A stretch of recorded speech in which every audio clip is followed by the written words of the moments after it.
Yo, what's good? Welcome to Observing the Process. Before we start, I'm hoping you can help me out by supporting the show. You can rate and review it on iTunes, Stitcher, or wherever you listen. You can share it with your friends, you can blog about it, or discuss it on your own podcast. If you're watching on YouTube, you can subscribe to my channel and like this video, or you can support it directly. You can do this by going to my website. I'll leave a link in the description. Thank you for supporting the show. Listeners like you make it possible. Today on the show, I had Tim Sedo. Tim is from Canada, but has spent a lot of his life in Asia or studying China. We talked about his time as a professor, going back and forth to Asia, and the history of skateboarding in China. Please give it up for Tim Sedo. In the land of China, people hardly got nothing at all. No possessions? And in China, they never go to church. No religion too? Or do magic. Well, it's easy if you try. 3, 2, 1. Okay, we're live. Tim, how are you doing? Thanks for coming over. I'm good. Thanks for having me. Yeah, so you're on a trip right now. How's that going? I am. It's all right. I'm tired. I've been traveling a lot lately. Just so much travel. But I always love coming back to Shanghai. Right. So you're based in Hong Kong, right? Yeah, I'm based in Hong Kong. Yeah. Okay. Sweet. Before we get into even like Hong Kong and China, Oh, damn. We're going to go there? maybe let's take a moment to introduce yourself to people who don't know, like where you're from, all that kind of stuff. Sure. Where do I start? I'm a lurker, I guess. Yeah, I'm a lurker. Okay. My name's Tim. I'm originally from the States, but I grew up mostly in Canada. Oh, I didn't know that. Yeah, I was born in Kansas, actually, of all places. Oh, okay. But I've never been back. I left when I was 10, moved to northern Canada, this kind of lumber town about 12 hours north of Vancouver called Prince George. Okay. Pretty rough, like northern town, like sawmills, pulp mills, that kind of thing. And then just over the years, I slowly made my way to bigger cities and bigger things, and started coming to China, Taiwan in the 90s. And I've been in and out kind of Asia for a long time and just traveling, man, working. So Canada, like a lot of people look at Canada as a place where super friendly people come from. Do you feel the same way to people who say that? Like a good community up there? You know, I do now. I've never been a nationalist. Like nationalism just kind of rubs me the wrong way in all its forms. But the more I travel and the more I meet people, I just seem to kind of vibe with Canadians. Do you mean like you don't consider yourself a nationalist in terms of like just generalizing groups of people? Is that what you mean? Or like, okay. Yeah. I just feel like, I don't know, maybe it's because in Canada, our education system, we're kind of a smaller country, and our influence is like a soft power. And so I think from our education system, we maybe learn a little bit more about the world, or we kind of don't really necessarily see the world through Canada's eyes, but try to be a little bit more open when you go to places. Yeah. I mean, these are just generalizations, but when I meet Canadians, I feel like they're pretty globally adaptable for the most part. You do get the annoying hockey jocks who are screaming, and that shit does exist. What'd you do growing up? Like, obviously you skate. Did you start skating at a young age, or did you? Yeah. I started skating in Kansas, actually. Oh, no shit. So you didn't move to Canada until you were like, how old? I was 10. So I'm old now. I'm like 42. I'm 42 now. So I started skating when I was 10, like a kneeboard. Oh, no shit. Yeah, Veriflex. That's way, I don't even know. Tell me about that. Like a knee, like it's made. No, just a normal skateboard, but I like riding on my knees. Oh, okay. Yeah. A lot of kids start out riding on their knees, I think. My dad built me this like sweet little jump ramp, and I'd just like whiz down the driveway and like just blast off it. And then when I was 10, I moved to Canada, and my cousin, who is this guy from Calgary, actually, he came in and he had a skateboard, and I thought it was the coolest thing.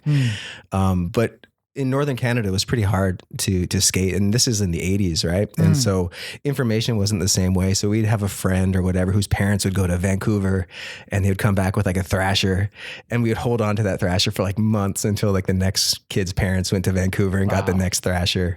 Damn, it's such a different time for you to like consume and learn about skating. So sorry, I kind of missed it. Like the first time you got into skating, did you see someone, or you just kind of like wanted to pick up a skateboard? Because like for me, I would just see people skating, and then I didn't have much influence in terms of, because I grew up skating in the 90s, and for me it's like, I guess like I would see some of it in magazines, but more of like it came to a point where it's like Viva La Bam is kind of mainstream in a sense. So for you, what was your main consumption? You were going into like getting it from Thrasher, people bringing it from down Calgary, you said, or No, so when I started, I think it was just that like that timeless kid thing. Like you probably see it. I don't really remember my first memory of seeing a skateboard. It might have been like Back to the Future. I don't know if that timeline is straight, but like that, a lot of people my generation, that was probably the first time we saw it or thought about it. For our generation, it's like Tony Hawk's Pro Skater. Yeah, that's a good one. Yeah. Though. That's a good way to go in. All right, Back to the Future though. Wow. But yeah, then we then when I moved to Northern Canada, it was just, when you get on a skateboard, it just feels so good. But our consumption was super limited because like, this is like kind of this town's pretty far away from everything, pre-internet. Like we would rent movies that had little bits of skateboarding in them. And that's how we got our skateboard fix. So like Police Academy. Oh, no way. Does it have skating in it? Yeah, I think it's Police Academy 4, Citizens on Patrol. It's got like Tony Hawk. It's got Bones Brigade guys just doing like dumb shit down the street. That's too funny. And then we saw Gleaming the Cube. And it was good because they always had like some boobies in them too. So we'd have like a sleepover, like, Mom, let's get the skate video. And then we could also see some boobies. That's funny. My first...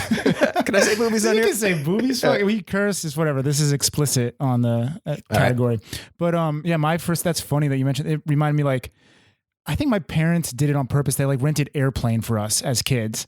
It's just kind of like, it's funny. Like they know what they're renting us. Like, and it has that first scene of, it's almost like a coming of age kind of thing to see that stuff in media, I guess. Yeah. I mean, there was a whole variety of movies like that. There was like Gleaming the Cube, Thrashing, and then we like were like desperate for anything that was like remotely around action sports. Like they weren't even called action sports then. It was just like stuff we were into.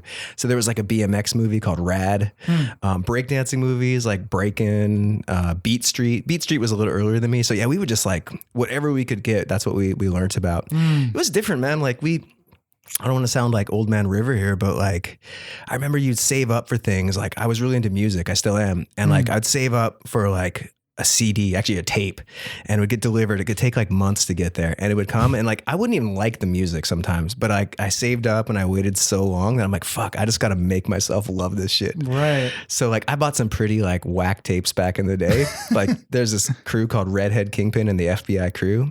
Don't ever listen to it. But like I made myself loved it because I just like, it was like the only thing I could get. Wow. And then it got even like kids would go down to like, I don't know, go to Vancouver, or like if they were lucky, they'd go to like LA or something. One kid would come back with like an NWA tape, and we would all like tape to tape dub it. And so we'd have like 8th, 9th, 10th generation dubs, and we'd all be listening to NWA in grade 8.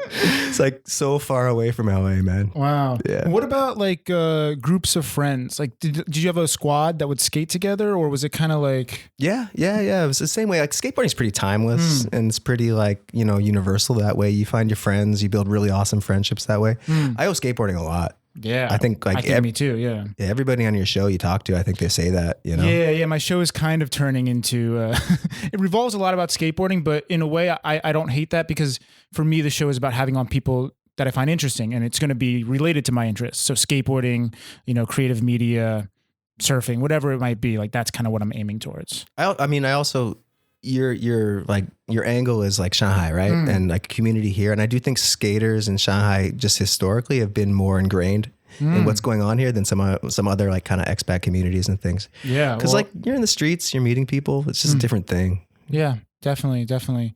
So let's kind of move into, you're in Canada, and kind of can skip past high school and all that. Like education, I think, is something cool to talk to you about, because you're a super educated dude. Could you talk about like college, and then even after that, like what you've done?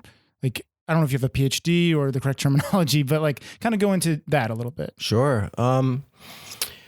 Yeah, man. High school, just like skateboarding back then. We were like mischievous kids. Like this is like pre-skateboarding being cool. Like girls didn't like us, jocks beat us up, and we kind of found like a sense of like belonging in that. Like it was cool being a misfit, and like I that's one thing I do miss about that old skate era is just like, you know, we had a community of weirdos and misfits. Do you think, just to touch on that a little bit, like in relating to brands, I don't think brands were able to make money off of it back then. Do you think that's a factor in the misfit mentality of it? Like it's not really touched on by brands yet, and so it's kind of like in that cool hipster zone. Do you think that has anything to do with it? Or you mean like kind of younger, more like kind of like brands like Fucking Awesome and those kind of brands that kind of play into? Well, those brands actually, I think, like those are true. Those are like skater owned. Right. But for example, maybe there are some brands that dip their toes into skateboarding that aren't skater owned. And basically what you were saying is like is a misfit mentality when you were back then and you kind of miss that. Yeah. So maybe the only thing that I can see that's changed like from then to now is maybe it's become more mainstream and brands have gotten involved. So I'm wondering if you would like agree with that or.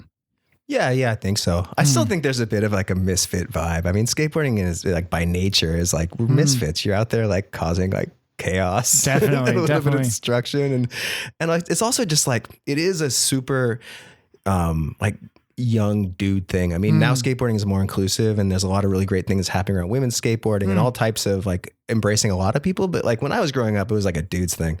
And like when you watch mid 90s, I don't know if you've seen that movie. Of course. Yeah. Like some people didn't like it because they were like, they didn't like the language used or some of the homophobia or any of that. But like, that's what it was, man. Wow. And I'm not proud of that, but that's like what it was. And so like, I don't know, like, did you ever read like Big Brother? No, but I'm completely aware of it. Yeah. I know what it is. And maybe you can explain to the audience what Big Brother is and what it means to you. Big Brother was, it was a skateboard magazine. I forget who started it. I don't know who started it. Dave Carney, he was involved with it, but these were guys and they were just like, the name of the magazine is genius. Like Big Brother, like we're going to be your big brother that corrupts you. Right. And we're going to teach you what's cool and what's not. And like, this shit's rad. This is like, don't mess with that. And like, we're going to show you boobies and we're going to talk about Slayer. And like, I don't know, that was our Bible. That's how we learned about stuff, especially when you were like pretty far away from centers of culture. Okay. Yeah. Like if you're raised in like New York, like you, or like if you're in a center, it's different, but when you're far away. Anyway, I was like to the education points earlier, like high school was a learning experience, but it was much more a social thing. Like the skate crew that I made there are still some of my best friends to this day. Really? Yeah. You stay in touch with them? Yeah, of course. Yeah. Where are they based roughly? Like a lot of them are still in Canada. People just kind of, went off, had kids, did their thing. Did they, any of them like, cause you've been in and out of the skate industry, like for sure I would categorize you as like business marketing, like that's kind of your thing, but then also touching into skateboarding. For them, did they get into skateboarding? Or I'm curious like where other people from that era ended up, in terms of career wise. And well, some of them actually intertwine with my story actually later on. But those are friends I met in college actually. So like my high school friends, because I moved around a lot as a kid, I never really lived in a place longer than like 5 years. I always just moved different like cities and towns. Oh, okay. Moved a lot. Within Canada, just like bouncing around. Yeah. Oh, okay. So after I was in that northern town, I moved to a less northern town, about 4 hours away from Vancouver. Okay. It's called like Canada's California. It's ridiculous. What is it? What is the town? The town's called Kelowna. Okay, Canada's California. It's hilarious, man. It's like there's like a lake and they treat it like an ocean, and like dudes drive around like Jeep YJs with like surfboards, even though there's no surf. It's like a funny little town. Sounds like it could be like a mockumentary. Like something could go on down there. Yeah, like moms competing with their daughters over plastic surgery and stuff. It was it's just ridiculous town. But a lot of skaters came out of that town, like pro skaters or out of that region. Like from that era was like Ryan Smith. I remember that guy. He was a pro on Zero. Had a pro was shoot. he DC as well? DC, yeah. He was in my high school. Was a year younger than me. Oh no shit. Guys like Paul Macnow, Keegan Sauter, all kind of came from that interior part of BC. It was just a cool place. It was like, I loved growing up there in the later parts of high school because it was just like go jump in a lake and I don't know, go to like the orchards, and it was just like this hijinks. It was fun. Yeah, man, I miss nature living in China. Like we don't like even Tang, like he'll go back for the whole summer to Canada and like pretty much most of the winter he'll dip out of here. Yeah. And I think that's important part of like growing up as a kid, being able to explore and kind of like find your own way in a sense, like getting in touch with nature and, getting in a little bit of trouble. I think kids might be a little too sheltered these days. Yeah. I mean, I don't have kids, so I don't know what it's like to be a modern parent, but like, I think maybe there's something lost with like, my parents would like give me a buck knife and just say, go outside and build something. Right. build a fort. So that's what I'm getting at. Like the difference between a city kid and a countryside kid is pretty different. Yeah. I feel quite fortunate that at least in the way I think about it, every town or city that I moved to was better than the last one. So I can't imagine like being a kid raised in New York. or a kid raised in London or something. Cause you're kind of already at the center. Like what's next? Right. It's like you don't have anywhere to like, like for me, I'm Long Island. So it's not like directly in Manhattan, which I think is a blessing and a curse. It's kind of a different story, but totally. Like if you don't have what's the next thing, or kind of like, if you've lived it all before you even become of age, it's kind of like you're not as motivated to keep going in a sense. Yeah, I just don't know. Like, I guess maybe what's next if you're like raised in New York would be like maybe West Coast or something. But I feel fortunate that every city I moved to, I just thought was the better than the last one. Yeah, I think there's always envy, like coast to coast envy. Like if you grew up in New York, you want to move to California. If you grew up in California, you want to move to New York. So like towards the end of high school, like what was your mentality? How was your process applying for colleges? Like, were you super into it? Was it kind of just like, I'm going to go to college? Or was it like, I want to go to college to learn? I was kind of a weird student. Like I was a reasonable skater, like shop sponsored. And I was really into, it's kind of embarrassing, but I was super into competitive volleyball. Whoa. Yeah. Little known fact, drop in here on observing the process. You can bleep that one out. But then I was also a really good student. Like I was an A+ student. Like I never got, I think the only thing I ever got like a A- in was like French. I was shitty at French. But when I went to my A-. What the fuck are you talking about? It just kind of came easy to me. But then when I went to my high school guidance counselor, like we were pretty far away from stuff. And I was like, hey, I want to apply to like University of British Columbia in Vancouver. And he's like, I don't know, man, that's reaching. Why don't you go to community college here? No shame and no problems. Not like community college is great. Actually, I would really encourage people to go to community college now. But at that time it was just like, I don't know. I could have gone to other places, but I ended up applying to one university in Victoria, which is the capital of British Columbia outside of Vancouver. And I went to a school called UVic, big state school in Canada, like, I don't know, 40,000 students or something. Good college town. The closest thing that Canada has to like a liberal arts college. Okay. So that's where I, skated more. I got more into music. And that's kind of where I started all this things that led me to China. Right. So you're one of the more educated people on China that I know, because I know you've even you've written papers on, and you have degrees in just like Chinese history, right? Yeah. So to me, that's fascinating. Like, tell me, what was your first, you might not be able to know like what's your first experience, like learning about what China is like, maybe what drew you to want to know more about China? I've thought about this a lot because I get that question a lot. And I think there's three things. The first was growing up in around Vancouver in that area in the 90s. There was a huge influx of Hong Kong immigrants. You're right. People who moved to Vancouver, and it was just, Asia was very present. And so it was just like something that you realized something was happening there. It was very dynamic, and I kind of wanted to know more. The second thing was when I graduated from high school, I won the History Student Award. Wow. And they gave me a gift certificate for this bookshop. And I went in, and there was like this new book about the, it was a biography of Chairman Mao, written by his doctor. I'm like, whatever, I'll pick this up. And I read it over the summer, and it was crazy. It's just a crazy book. And later I found out a lot of the stuff in there is like actually just crazy stuff.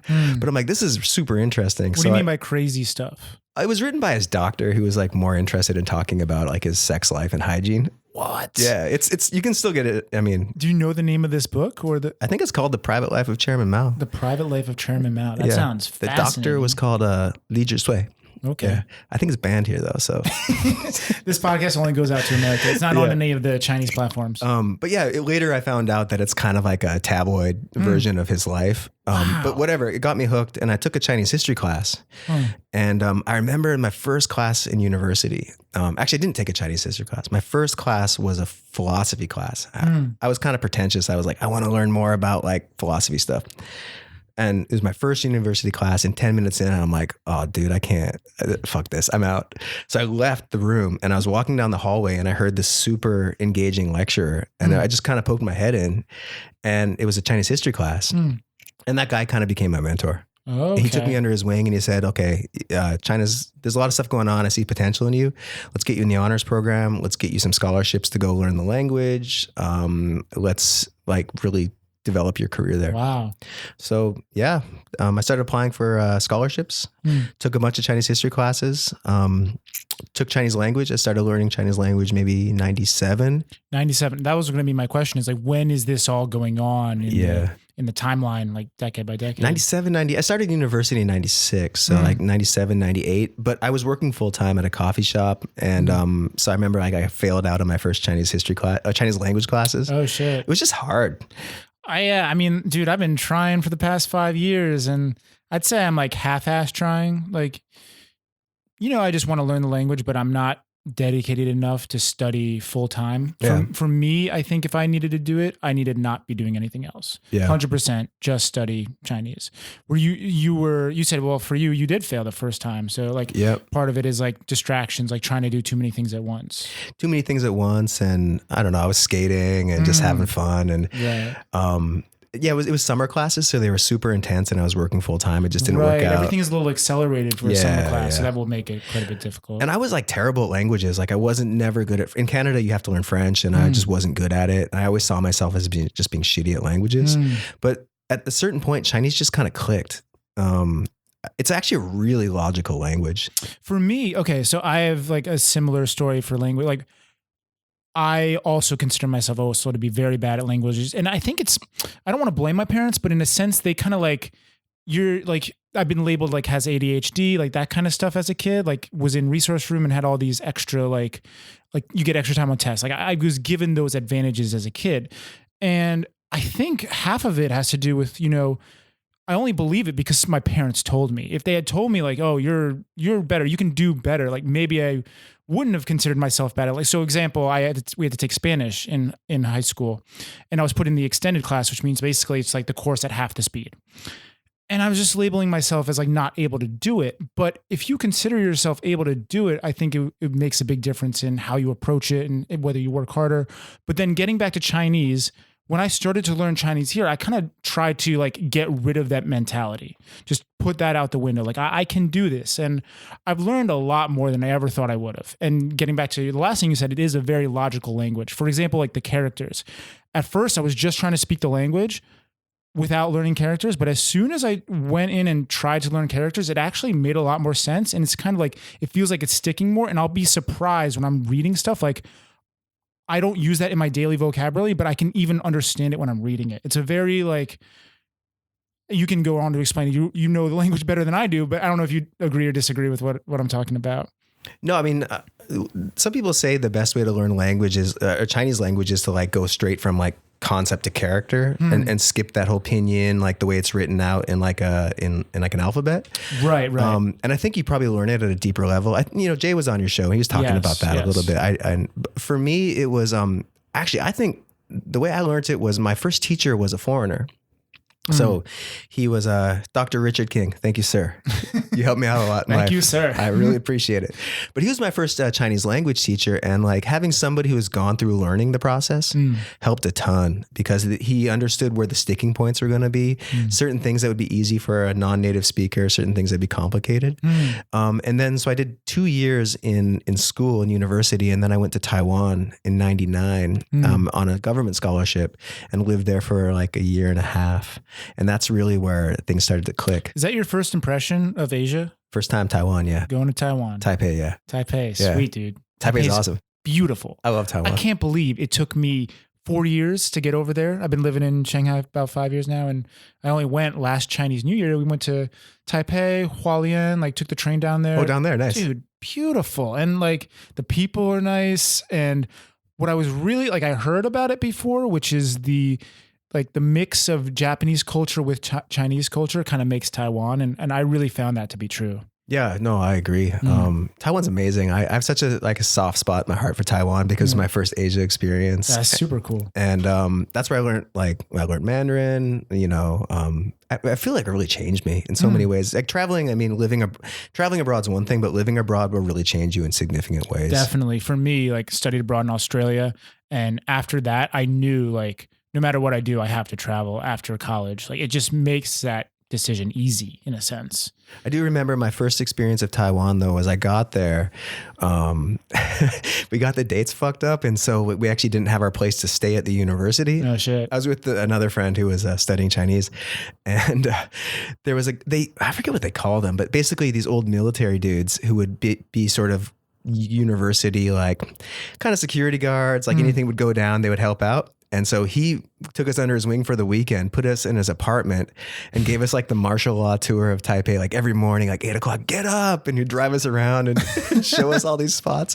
That was like the first week until we got our living situation sorted out. Wow. And then earthquake hit. Oh no. The big September 21 earthquake. 99? Yeah. Joe R.E. And I remember that was my first time ever being through an earthquake, and my friend got hurt, spent like a couple weeks in the hospital with him. It was a pretty intense experience. Wow. Yeah. Damn. Joe R.E. Joe R.E. Yeah. That's like 9/21. Yeah. 9/21. Okay. Yeah. It was a big one. And they had for that whole year, they had like power on ration, and it was an interesting time to be there. Wow. It was also when Taiwan was going through a lot of electoral issues around new political parties and things like that. It was awesome. I learned so much. Dude, like I look at you as someone who just like takes in information. Like I see, like, I don't know, when I talk to you, you seem very clear headed. Like you remember stuff so well. Dude, I don't feel I mean, like you're just recalling stuff like with such like clear eyes. I don't know. I find these were big moments in my life though. Huh. You know, I was like some dumb Kansas farmer kid turned like Canadian lumberjack. Like going to Taiwan like opened my eyes to a lot. Like, and the most important thing for me was like, I don't know. It's really important to realize like the rest of the world doesn't live like you.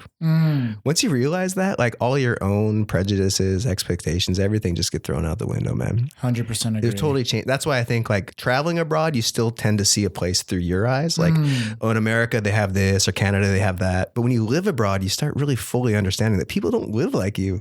For sure. Cause like when you're traveling, you're potentially living in a hotel or a hostel. Yeah. And you're not going to deal with the day-to-day lifestyle. Like when you move and actually live in a Chinese building, I'm dealing with the baoan, like meaning like the security guard, which is very standard to have at like any, high-rise building. And so, you kind of get, like, I have this conversation with a lot of guests. Like when I was younger, I would have never thought in a million years I would be part of a Chinese community. Like there are people I'm walking down the street and I'll say hi to just because like I know them. Like I even made this video once, like I would ride my scooter to the push office like every day.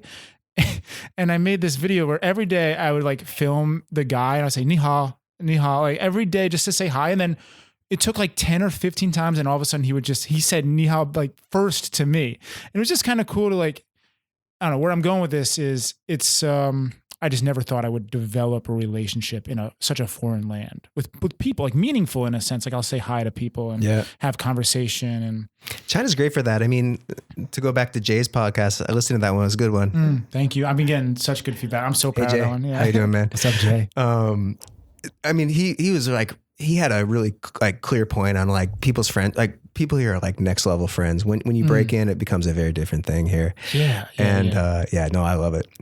Yeah. Do you have I don't know what that answer is going to be. What's that? What your first experience for like maybe a next level friend. So, but before we get to that, kind of one thing I wanted to touch on in higher education, like, is it for everyone? Like you're someone who became a professor at one point in your life and, you've taught many people, I'm sure. And kind of right now, my feeling is that I'm a little bit mixed on it. Like I spent way too much money to go to college in America. This is one thing. Like it's, what do you study? Marketing. So business and marketing, 4-year college, very expensive. So I'm wondering your thoughts on like, what do you think is appropriate for someone to do today? Like depending on what they want to do, I guess. That's a tough question. Education is changing. Work is changing. Labor is changing. Skills are changing. I think I have to back up to answer this one a little bit, not to drag things out, but like, just so people know, like I, after, Taiwan, I went on and I did a PhD in Chinese history and I became professor of Chinese history. I did that for, I don't know, like 5-6 years. And then in my tenure year, I quit. So I was up for tenure. Everything In was your good. tenure year, you Yeah, I quit. was up for tenure. Everything was good to go. My dossier was fine. Everything was approved. And for other reasons, I decided that's not what I wanted to do, and I moved on. Wow. But in those years of teaching, I taught in Montreal, I taught in Vancouver, but I was a professor at Concordia, which is a really cool like school in Montreal. And yeah, I had to stand up in front of a bunch of people and teach. I taught thousands of students over the year about China. And I was pretty blessed to be able to just teach my subject matter. So a lot of professors, I was a history professor, you have to teach like everything. But I just taught China and Asia, East Asian history. And it was weird because you have to like stand up and talk about content. It's like, okay, in 1644, the Qing dynasty comes into, the Manchus come in and establish the Qing dynasty, those kind of things. And like that shit you can look at Wikipedia for. And what I really tried to instill in students was like, there's kind of a deeper way of thinking about the world when you learn history. That being said, like, man, you throw a lot of money at these things. And I kind of felt like a fraud the whole time I was a professor. And that's one of the reasons I left. Wow. Yeah, because like what you just said, you can learn all of this on Wikipedia today. I learned so much through YouTube tutorials, like online education. You're going to learn the same thing. Like, what is the value in a face-to-face class today when you're going to spend like 3-5 times more versus an online education? I mean, there's value in modes and ways of thinking and teaching people like ways to attack problems and how to do research and how to organize thoughts into like persuasive arguments. That kind of stuff is all really applicable. But like the actual content of what we're teaching, I've always felt like this is really cool. I'm interested in it. But in terms of a life skill, like knowing what year a battle happened or whatever, unless that's going to be your career down the road is for me was a bit of a challenge as a professor. And that's actually one of the reasons why I wanted to leave. And it's funny, when I was a professor at Concordia, I was always asked to teach these classes or like do these seminars. Like, what do you do with a history degree? And I would just stand up and be like, fuck, I don't know, like be a historian. I don't know, be a researcher. And now that I've left the field and I actually have applied what I learned through like my historical education, I realize actually history degree is a really great degree, but we just teach it wrong. We're teaching content. We're not teaching ways of thinking about process and ways of thinking about like history is really cool, right? You have a question. Like, I'm interested in this thing. So for me, I was a Ming Dynasty environmental historian, and I was interested in locust infestation. Right, I have that written down in my notes. Yeah. Expelling locusts in the late imperial China, environmental governance, statecraft, and the creation of the public good, 1100 to 1850 CE.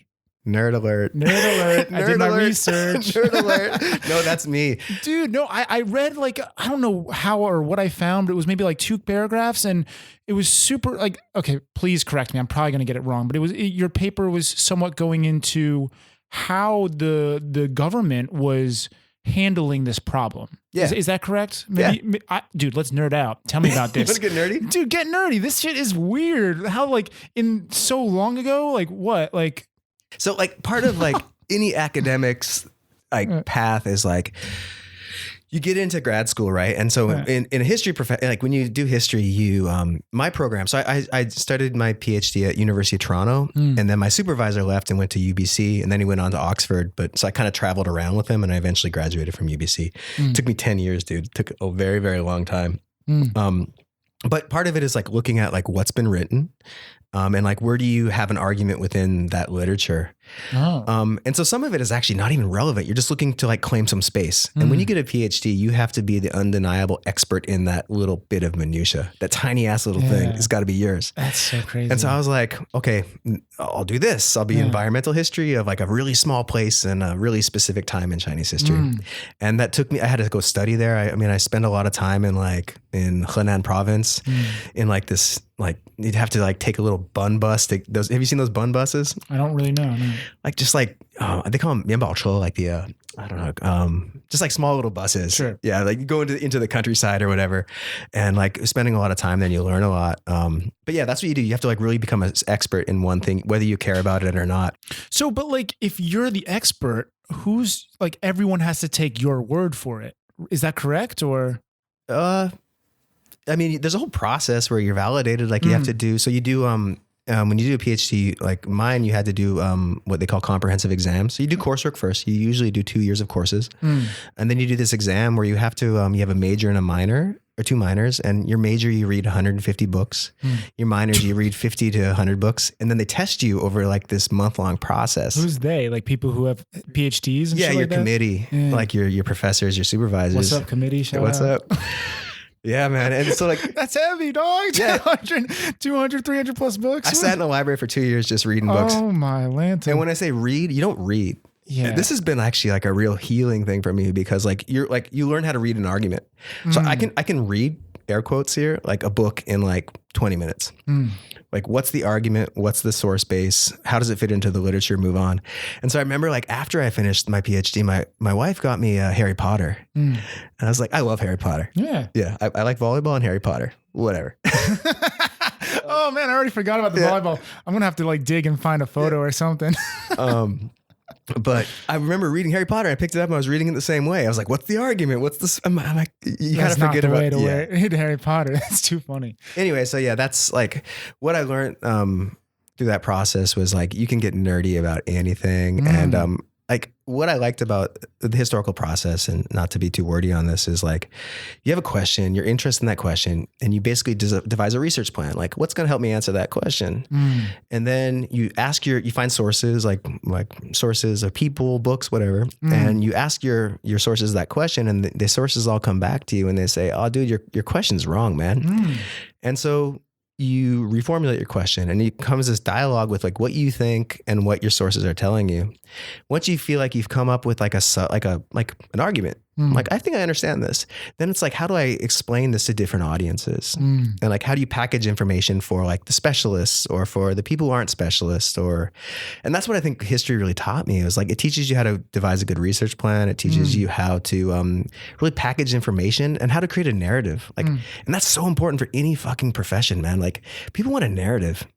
Like, how do you tell a good story? Whether you're a filmmaker, whether you're a photographer, whether you're a marketer, it's like, what's the story? Right. This is my next, somehow it popped up in my head as you're explaining, like, it seems like the most common medium to produce this thesis is just by paper, straight written paper.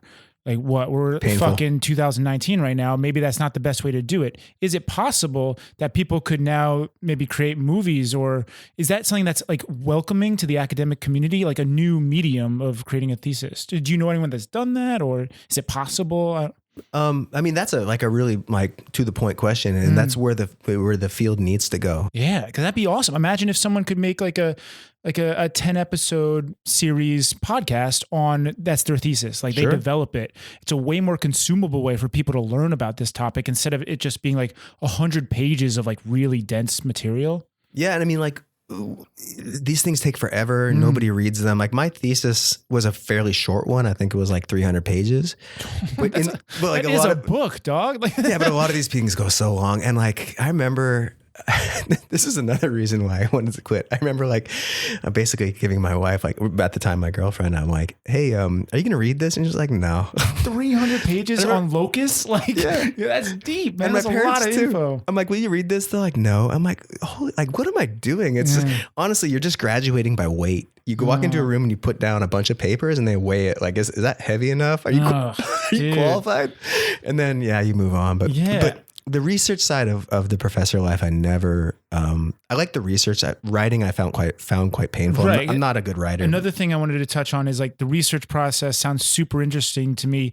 If you're able to actually interview like, I don't know what the terminology is, but like a person that actually is directly connected, like a first, what is the primary source? Primary source, exactly. There's primary source, there's secondary source, like anyways. So if you're able to get in touch with a primary source, that sounds so cool to be like connected that close to the topic. And that's where I fucked up. Because like I decided I wanted to work with this one professor, my supervisor. He was a really famous dude, probably like one of the leading scholars of Chinese history. Didn't have many students. I really wanted to work with him. And he said, you can work with me, but you have to do this ancient stuff. And ancient stuff? Yeah. So I did Ming Dynasty, which is like early modern 15th, 16th century stuff. And so it's a different language. It's not really modern Chinese. It's like what Latin is to English. It's a totally different thing. And you can't really meet with people who have lived it. So you're just reading a lot. It's like if I did modern Chinese history, I might still be a Chinese history professor because you're more engaged with actually what's going on like now. And of course, it's relevant. Yeah. Just like stuff is happening, it's evolving. Yeah. And if it's ancient, it's like kind of in stone. Not much is changing. It's cool. I mean, you can find these nooks and crannies and you can actually explain a lot. But I also just wasn't very good at classical Chinese. Classical Chinese was really hard for me. Like modern Chinese came easy, but classical, I still can't do it very well. So a lot of people, like local Chinese people would say, I don't know, it's like Chinese history is 5,000 years old. You just would never understand. You don't get it. You don't get it. Have you heard someone say that before? Do you think it holds merit that they can understand something just because there is so much history behind it? Or that was another reason I holy crap, I'm pointing fingers at the historical profession today, but that's another reason why I left the field. There was a lot of Chinese historians were like older, Caucasian dudes who didn't particularly like being in China and maybe kind of got off on telling Chinese people they were wrong about thinking about their own history. That's interesting. And I remember being at some of these big like Asian studies conferences, and this is like Chinese studies conferences, and there's like really no Chinese people there. And when they were there, it was a bunch of people telling them that their historical understanding was often wrong. That's weird. It was weird. It's colonial. And I was like, I don't want to have anything to do with this. So I totally think that like lived experience and like, there's no such thing as history. It's just the narratives that we create over things. And like, if that's a narrative that means something to somebody, then it's real. Fine. Yeah. Someone said like history is actually his story. That's like what it is. It's just like someone's story. There's things that happened in the past, and then there's a way we create meaning and stories around them. And if people have really deeply attached personal meaning to those things, that's a reality for them. And like coming in and saying like, no, you're wrong is, I don't know. What do you like? Maybe you're in the search for truth, but you're just being an asshole. Right. I'm not into it. Yeah. Because like in one regard, like you can try and look at history as a straight timeline of facts. But in another regard, you can look at like very specific individuals' journey through history, like going back family lineage. And then maybe you can like gain some insight that's just like personal meaning to that person rather than just like what the hard facts are. Exactly. It's crazy that like the way you look at it could be purely objective or purely subjective. I don't know. That it's just like, it's hard to understand which way is better. I don't know. Yeah. I mean, I'll always err on the side of people. And like, I really like people. I'm a total people person. At least I think I am. And I enjoy listening to people and their stories. And yeah, for me, that was always a hard pill to swallow. There's a lot of like, telling people they were wrong in history. And I think lived experience is really important. Yeah. And the way people make sense of their own lives and their own history is real. Did you have actual experience of talking to people in China where you kind of had to tell them like, this isn't what you're saying your history isn't actually like what the rest of the world has written down on paper? All the time. Yeah. Really? But I just I just like, I don't know. At first I bit my tongue and then I realized like that's a lived experience for those people. And I don't know. Yeah. I'm not out there trying to like tell people they're wrong. I mean, there's certain shit that's kind of heinous that you have to point out, but for the most part, yeah, no, I wouldn't point them out. Yeah. Fair enough. So that's getting a degree. That's like giving people degrees by educating people. Let's go into, kind of, so one thing, as you were doing, like you were teaching, you were actually going back and forth to China and you were meeting people as you were doing that. Yeah. So what are some of your first experiences, like, meeting people that became lifelong friends and like the journey of skateboarding and stuff like that into China? I was really like, I've always been a really active skateboarder. Recently, I haven't had much time, but yeah, skateboarding was always really important to me. I used to work at skate camp in California, Visalia, and I met a lot of people. So I was always kind of had like a bit of an industry connection through that. And some of my friends went on to kind of work in the industry, and that's always kind of been there. But I remember when the first time I came to China, like mainland China, my supervisor's like, you've only been to Taiwan, you're doing Chinese history, you got to go to China. And I'd never been. I came to Shanghai, actually just over there. I stayed right over on like Xizanglu. Okay. Right over there. We're on Xizanglu right now. And my supervisor said, hey, I have a really good friend who's got a nephew and he wants to learn English and you can just stay with him. So I don't think I even registered with like the PSB or anything, like the Public Security Bureau. I think I just stayed there. And I stayed there. He was a really nice guy. I kind of lost touch with him, but I like to reconnect with him because he was really like opened his home to me. And he's like, hey, you brought the skateboard. I see these dudes skating over at the, I don't know what they call it, Baoantujiang, the stadium, like the big stadium.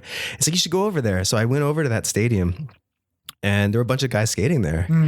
And there was a contest that was happening. I don't know what contest it was. This is like 2001. I think it might've been like, I want to say like Panasonic or like Sharp. It was some kind of electronics company. Like I'm probably getting this wrong, but it wasn't something like super core skate.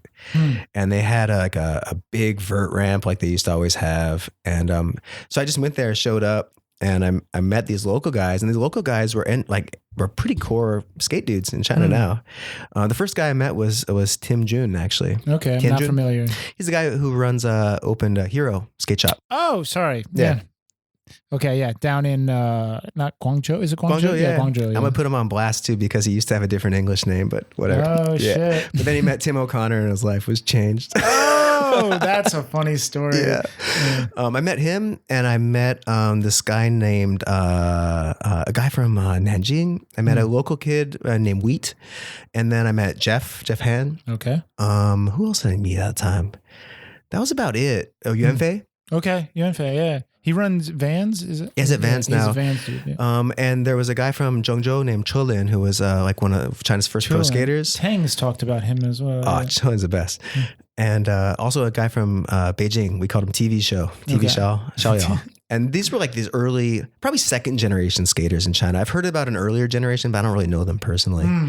So I met those guys and like that whole research summer was just a wash, man. I just went skating every day. Wow, that's all it was. That's so sick. And I became really tight with that crew. So that was 2001.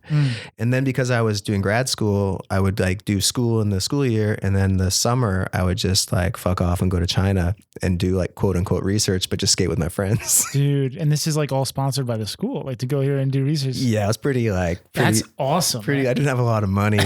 So like Jeff would hook me up with spots. I remember staying in like, I had a friend who was building in an office, and I slept in his office for like months on end. It was good. Dude, that's so sick. But yeah, I kind of grew up with those guys here. And that was early 2000s, and I just watched the industry grow from that point on. So yeah, we're gonna dig more into learning about the industry growing and like starting from 2000. But let's take a quick break, and then we'll jump back into it. Sure. Yo, I hope you are enjoying the show. I really enjoy making it. If you are enjoying this episode, it would be awesome if you could take a moment to support the show. You can go to www.shanghaiobserved.com/shop. I have t-shirts, stickers, and some of my original photography on the store. Buying anything truly helps keep this podcast alive. Thanks a bunch. And now, back to the show. Okay, we are back, We're back observing the process. Act 2. Tim, we just left off early 2000s. You're kind of coming back and forth here. You just met Jeff. Like you're getting more involved with the skate scene. Yeah. So tell me more about that. Like, what's the evolution of getting to know the local scene? I think that's a super important and interesting part of your timeline. Like getting to know people here in Shanghai. I know I'm going to get the timeline all off here because this is like a long time ago and there was a lot of back and forth. But my experience here is kind of weird because I've never actually lived in China. Right. That's because I've been a little confused about it. Like you've never been fully like you never set up shop here. Even like with Hong Kong right now, it's kind of like you're in and out a lot. Hong Kong, I lived there. So you're full time in Hong Kong. Yeah, I lived in Hong Kong for 5 years. Okay. But China is like never full time. No, when I was doing grad school and my professor days, it was like 6 months here, 2 months there. Like I was here every year, but never actually like had like a proper apartment or things. So would you just like find a new spot every time? Or?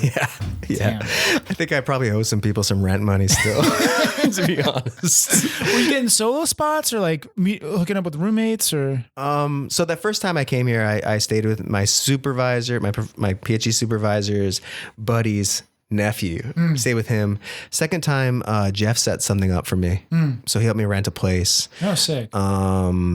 And then after that, it would be like, hotels, like just crashing on couches, Right. research institutes, just like pretty motley assembly of like things. Yeah. Yeah. But yeah, I've never actually lived in Shanghai, but like, it's weird though, because I actually feel like Shanghai is kind of like my second home because I've never really lived anywhere longer than, like I said, 5 years, but I've always come back to Shanghai over the last 20 years. That's every interesting. year. That's an interesting like situation, like even from when you were a kid, you said you were bouncing around and it's kind of evolved your whole life. And the one place that is your anchor has never actually been like a solid anchor. Weird, right? Yeah. I've never thought about it that way. But yeah, it's good. But it's the people, right? It's the people that made it. And like, I think I came at a really easy, well, not easy time. Like it was, I think for a foreigner at that time to come to Shanghai was a little bit of a leap. And I've met people who are like older than me who came to China in the 70s and 80s, and like that would explaining that to their parents, must have been a whole other story. But like even in the late 90s, early 2000s, like you didn't have so many foreigners here. And so as a skater, like the community here was just so open. We all kind of spoke the same language of skate. My Chinese at that point was okay. And we just kind of clicked. And like, yeah, over the years, it just kind of grown. There wasn't really a lot of foreign skaters there at the time. The first foreign skater that I heard of, aside from me in Shanghai, was Brian Smith, actually. Okay. That's interesting. And he was like kind of this guy. I'm probably going to get this wrong, Brian. Sorry if I get this wrong, but this is the way I remember it. So that's your story, bro. To go back to what I was talking about earlier, this is my historical truth. I heard about this guy, Brian, who was living on Chongming Island. Yo, Jay said the same thing. And he was like teaching English or something. And Jeff was saying, yeah, this skater, he's really good. Because Brian used to be like sponsored by Real. Like Brian is a good skater. He was legit. And he still is legit. But he would come into Shanghai here once a week and get a pizza. Because there wasn't shit out in Chongming, so he had to like come in and get a pizza. And so he was the first guy I heard about. And then, yeah, it was just like local guys, and we just like started traveling together, going on tours together. In one of your earlier podcasts, I remember you talking about Racist, that shoe company. Yeah, Tang. Someone in my WeChat group was like, "Yo, ask Tang like about Racist." I was on some of those trips. Oh shit! So what were you doing? Like skating for Racist, or like being just a part of the crew, or like? What was the vibe? It was just crew. I was never that. I mean, I'm kind of more of a transition skater anyway. Growing up in Canada with all the parks and stuff like that. So we'd go to like street spots, and I didn't really have much. And do like frontside board slides and some tail slides and Smith grinds, and be done with it, right? But yeah, so I just kind of tag along, right? But yeah, those trips were fun, and that's actually where I met.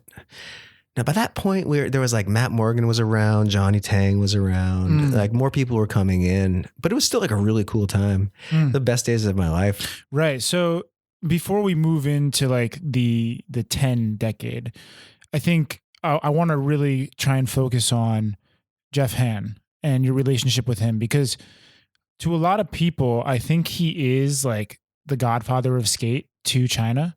And maybe you'd agree or disagree, but I know he started fly skateboard. So I want to talk about fly skateboards. I want to talk about Jeff Han and kind of your feeling on Chinese skate history. Because we were talking in Hong Kong maybe like a month ago, and you were telling me some crazy stuff. Like you have archival footage. You have like, some people that were even like in the 80s skating in China. So anything you can share with the audience about that would be super interesting to hear. Oh man, where do I start?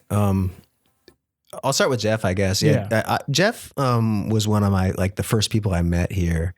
And Jeff's kind of like a dude who just doesn't like suffer fools. Like he's not super, sorry, Jeff. He's not that social. He's not into just kicking it. Yeah. Like, And I'll say this, like, I think it's just like, he just doesn't take any bullshit. Like it's not about like, people will get the impression that he's vibing you and he's just like cool guying you, but I don't think that's what it is. I think he's just like, he just doesn't give a fuck. He's just about himself, like whatever. Jeff is like one of my closest friends in the world, and even when we hang out, I'm like, Jeff, do you want to go do something? And be like, nah, I'm good. Yeah. It's just his style, and but he was like, so there's kind of competing claims to like the skate history here. And there was a moment where I think there was a little bit of beef between everybody. I'm kind of happy to see it's gone. And I'm kind of embarrassed to admit, but I think I was like I wasn't saying I was part of that beef, but like I was certainly like crewed up with like Fly. And like this was like the history of skating. And like now that I'm older, I realize that was so misguided. But I think like, okay, so to my understanding, I think Iconics was part of it at one point, and then it's not that you want to pick a side. It's kind of like you're forced to pick a side. no, it's just like, it was my circle of friends. Right. But that's what I'm saying. It's like, I didn't know the Beijing dudes, right? And Beijing had their own stuff going on with like Society and like Rafe and all those guys up there. Have you had Rafe on the show?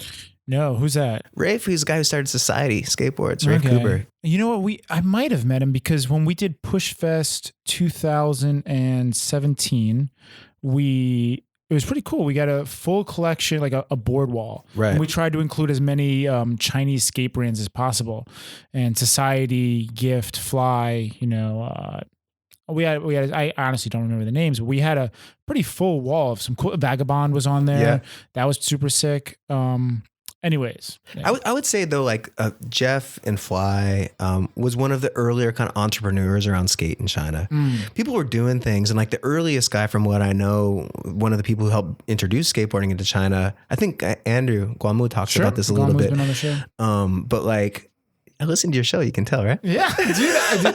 It makes me feel so good when people listen to this. Well, I love this show because it's like listening to a lot of my friends. I know. I feel talk like I'm about speaking to like such a core audience, which is, I feel good about it. I love it.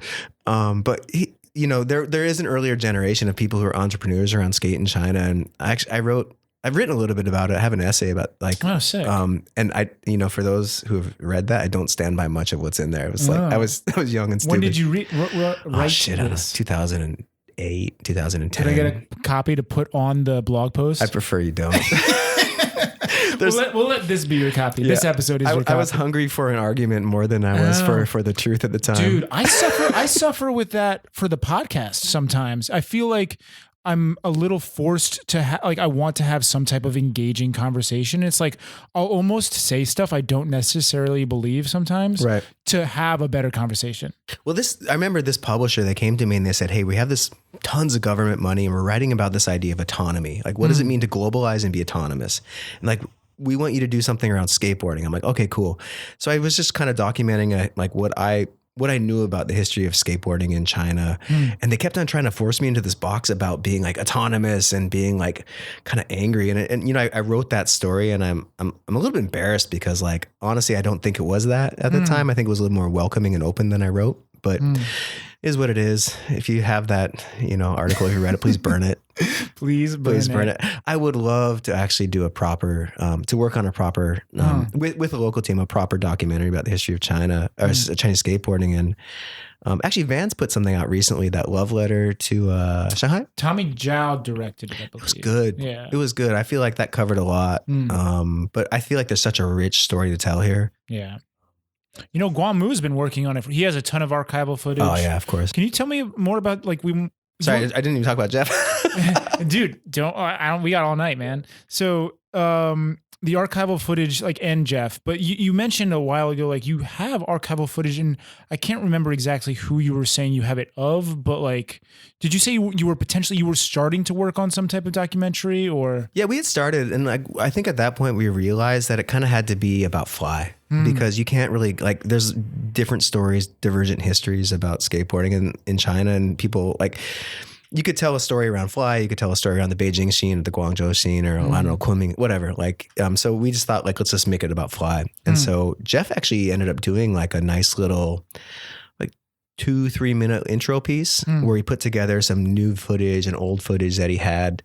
And there's a lot of good stuff there. But yeah, when we were working on that, Jeff's I might be getting this wrong, but one of his first memories of skating was this one guy who was he was like a skater in the Beijing Physical Education University. Oh yes, this is ringing bells now. Yeah, so he was this was I don't know the dates, late 80s, early 90s, and he was a athlete.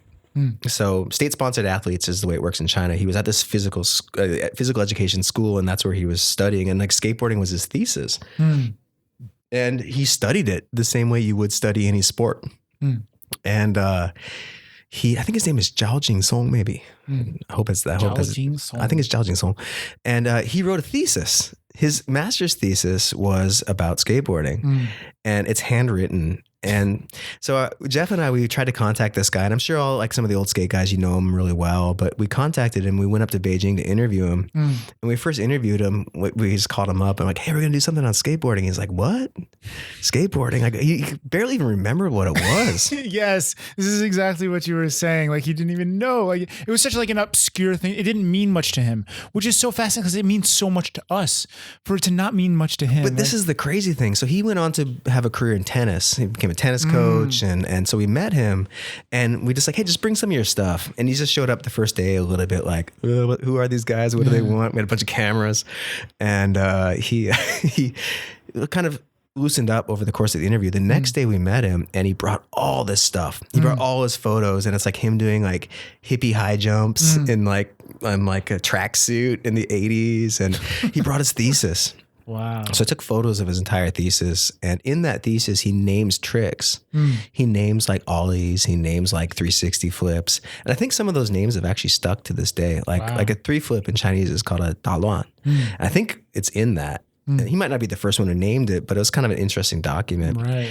And you could tell like all these like emotions came back talking about skating. And so we gave him a board.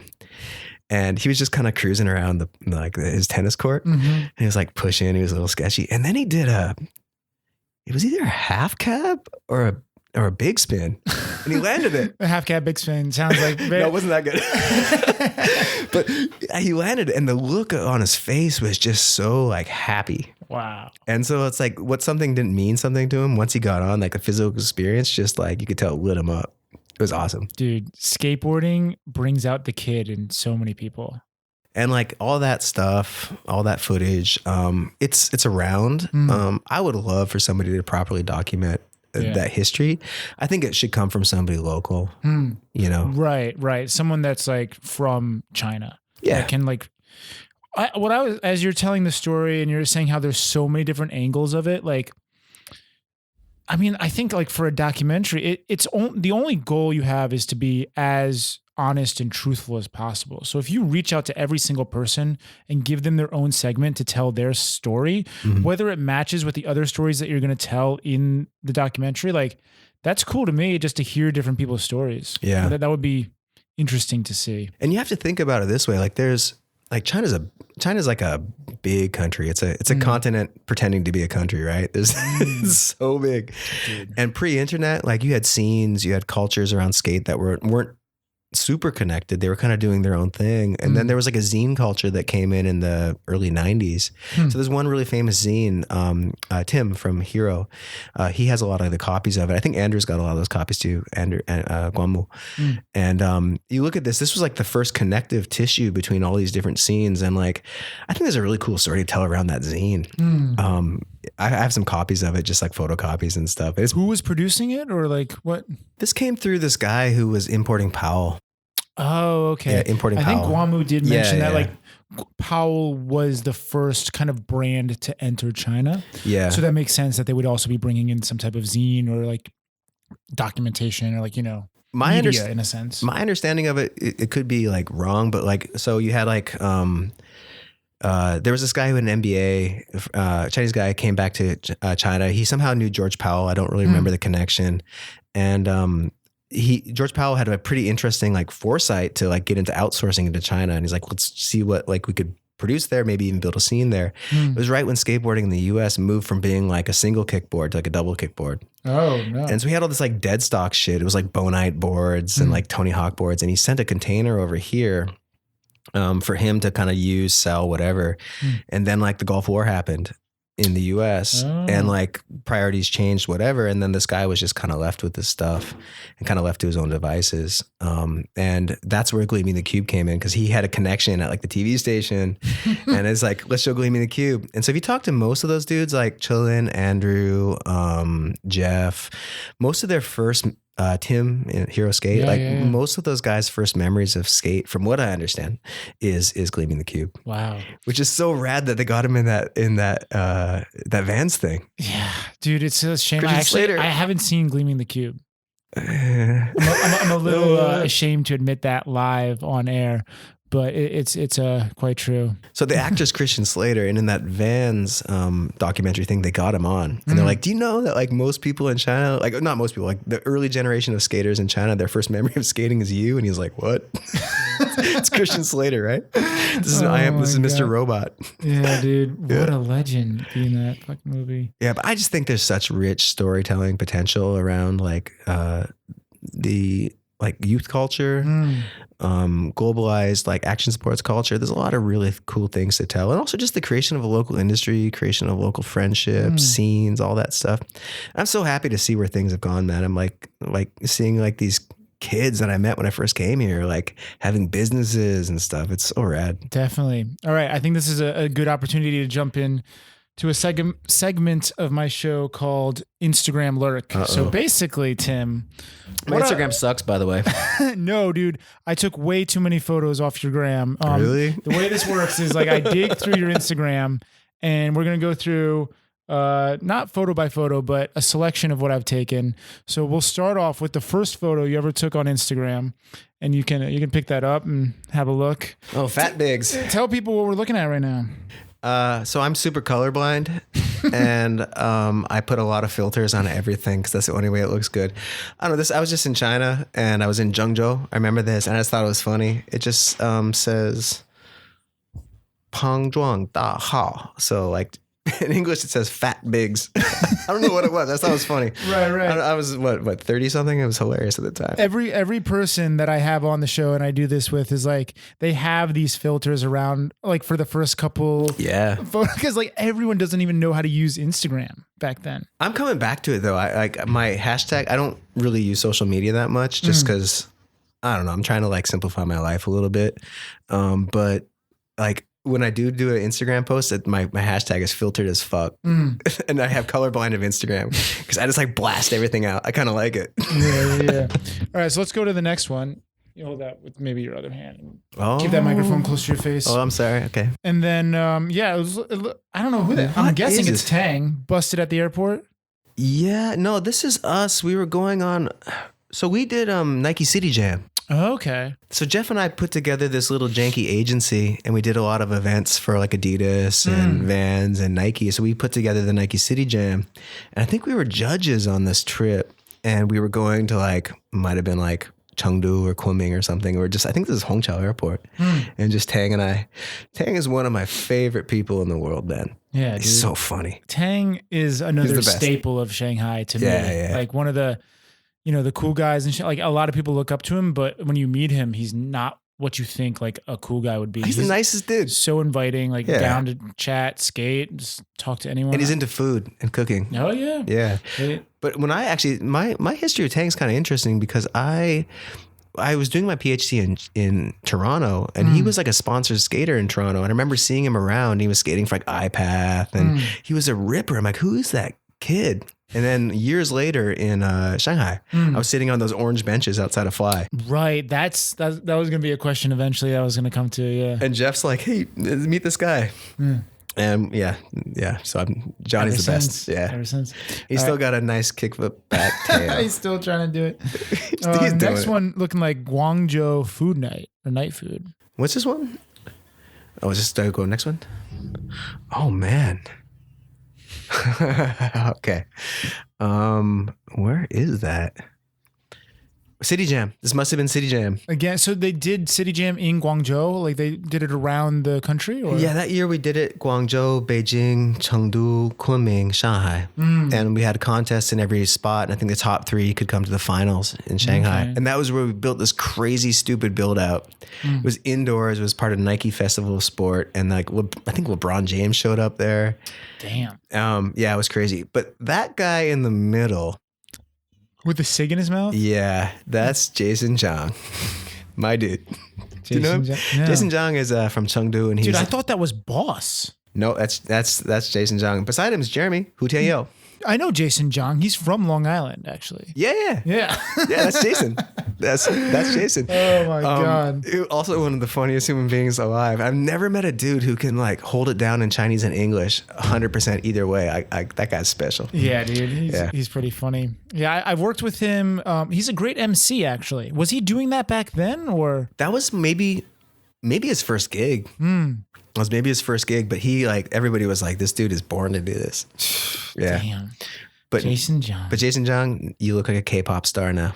Dude, he's pushing it. He's pushing it. It's a good look. Yeah, it's a good look. I think he's like trying to take advantage of that market. You know, he's like going for that image, like doing what it takes. It's a good look, man. I love it. I back it. So the next photo actually is the Nike City Jam. Yep. So you guys tell more about that. Like I want, because getting more into your career as we move out of being a professor. You start what's your first job after being a professor? So when I was doing a professor stuff, I was also involved in skate stuff in China. So Jeff, I was kind of like professor by day, skate entrepreneur by night with like Jeff and the crew. Now, actually, the first thing that kind of helped out was actually I have a friend at Nike, and this guy named Runyo Chun, and he said, "Hey, we want to do like this commemorative shoe for Jeff about like in the history of skateboarding in China." Yes, definitely. And he hit me up because he knew I had some connections in the skate art industry in the U.S. and Canada, and he's like, "Can you like work this out?" And so I called a good friend of mine, and we kind of did this design. It was called the Milk Blazer. Yep. So Jeff used to be like the story is like Jeff used to be a milkman, and a lot of his skills around skateboarding he learned from being a milk delivery man. Like he'd drive around in his milk cart and have a skateboard and find spots and the whole thing. And so we did this shoe, and that was like my first foray into like the business of skateboarding in China. But actually, the crazy thing about that shoe is at that time there was only two people who had ever had their face on a Nike shoe. Really? Or their likeness on a Nike shoe, not their face. No way. Jordan. Michael Jordan. Yeah, like the Jordan. Yeah, the Jordan. The Jordan.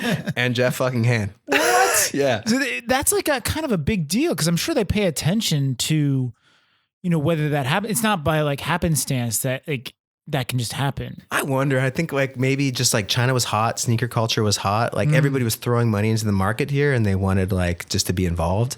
Is his face on the tongue of the shoe, or like on the heel back, or so the concept? I don't know if you've seen that shoe. I have seen it. I can't remember where, because it's a blue and white shoe. Shoe is ugly.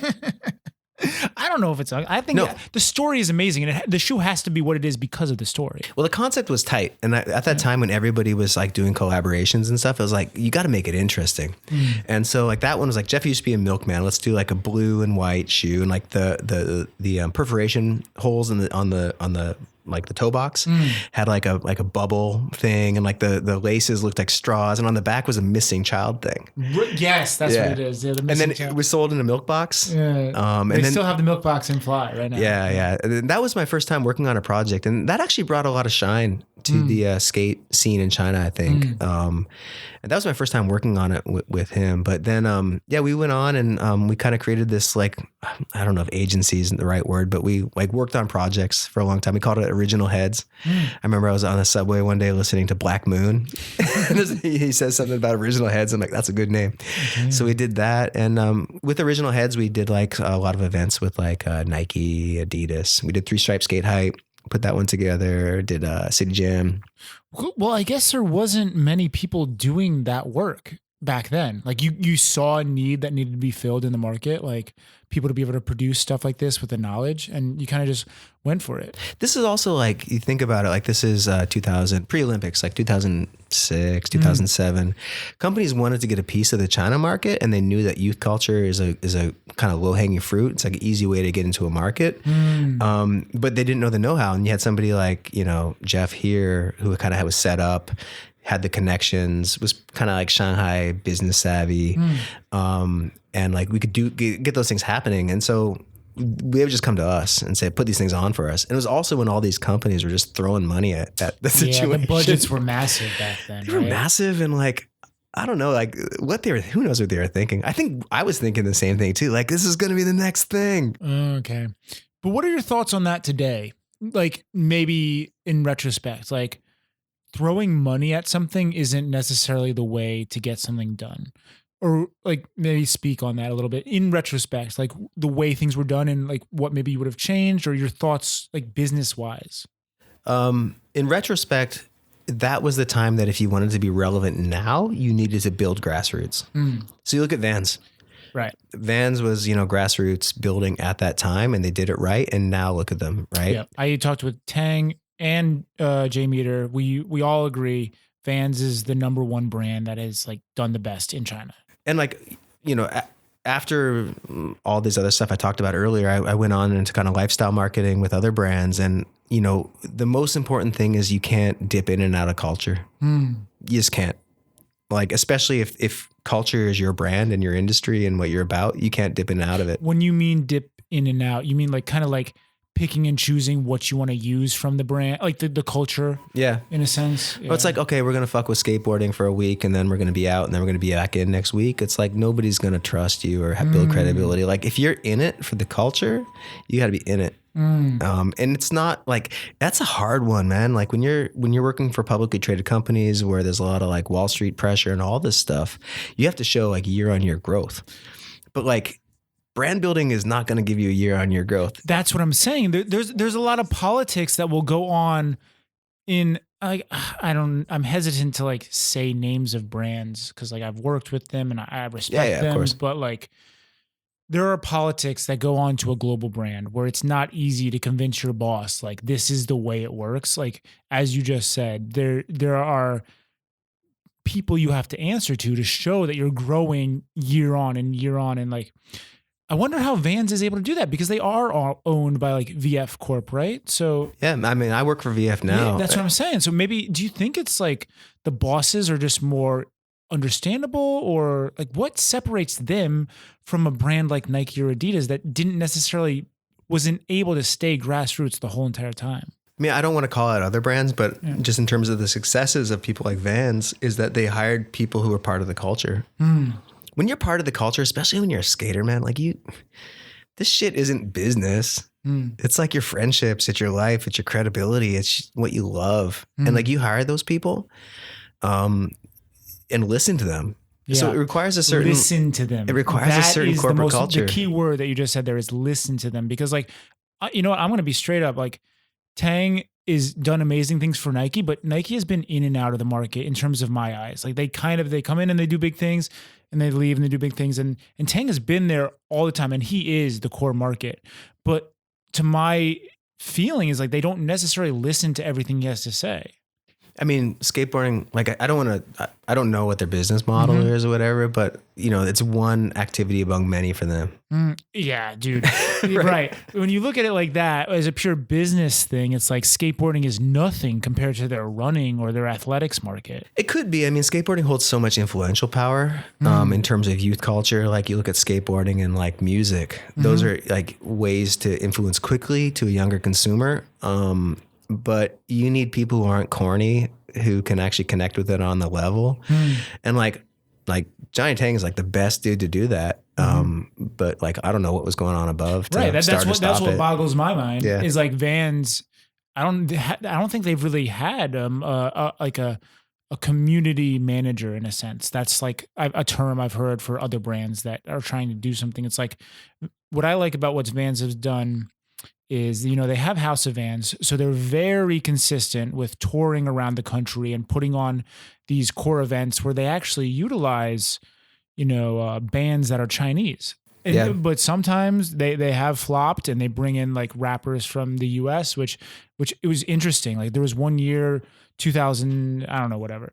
They had a Young Ma was like this hot rapper from America, and like half the crowd left when she was the ender. Yeah. And she she was performing for half a crowd. And then the person who was it wasn't Bohan Phoenix, but it was some rapper that like had the whole crowd's attention, and they were like the build up to the ender, and the crowd was bumping. So it was almost like, it was just interesting to see, like, you got to really be core to the market, I guess, and what's going around, and be very in the know about what's happening rather than just trying to bring in like what's hot at that moment. I mean, I can only speak on Vans because I know those guys better, but like they're plugged in. They're plugged in. And that's super important. And they care. like not trying to, blow smoke or whatever Vans, No smoke. but just in terms of the history of like those kind of brands coming into the China market, they did it really, really well. Right. And I think it has a lot to do with the culture, the company culture, and has a lot to do with the people they hired. Also has a lot to do with the brand. Like if Vans had if their core category was basketball, do you think they'd care so much about skate? I don't Come on. know. No, Skate is exactly. their bread And that's butter. I think it's almost like they were set up to succeed because the Vans shoe is a culture shoe and they don't necessarily have to sell just to skaters. Like the SB shoe is pretty much only sold to skaters. Yeah. With like maybe the Janowski is like kind of mainstream at this point, but most other SB shoes are like not really selling outside of skaters. Adidas Skate is not selling that much outside of skaters, but Vans, like a Vans slip-on, a Vans high top, like it's sold to like musicians. It's sold to like the young culture. You know what I mean? I think that's a big reason why you could say like Vans was successful over some of the other brands. I just sit back and I'm just impressed with what they do. And like in what I'm doing now, I often use them as a model internally as a team. Like, to be a successful business or a successful marketing person, you have to think about like bringing people into your brand. That's kind of your job. But then also is like, how do you get people to actually love your brand? And it's about like, as that consumer moves through the consumer funnel, right? Like as they move, like they know about your brand, they might buy it or they'll only buy your brand. You have to create a reason for them to like might buy it or only buy it. And that comes through culture, community, experiences. And Vans is fucking great at that. Like you have a kid who's 15 is like, oh, I'm kind of cool. I want to do new stuff. I'm into music. Like they got House of Vans. Like I'm kind of into skateboarding. They got skate programs. Like they're really good at creating those experiences and connecting with culture. Anyway, I'm sorry for making this a Vans spot. Dude, no, it's I don't know how to work for them. But I love like, I look at my podcast as a bit of a thought experiment. So whether you like, I say something that's right or wrong, it's more like you kind of have to say stuff to get down to the bottom of what you really believe or I just think they're a real model in lifestyle marketing, especially in China. Okay. Yeah. Or APAC. At least. Yeah.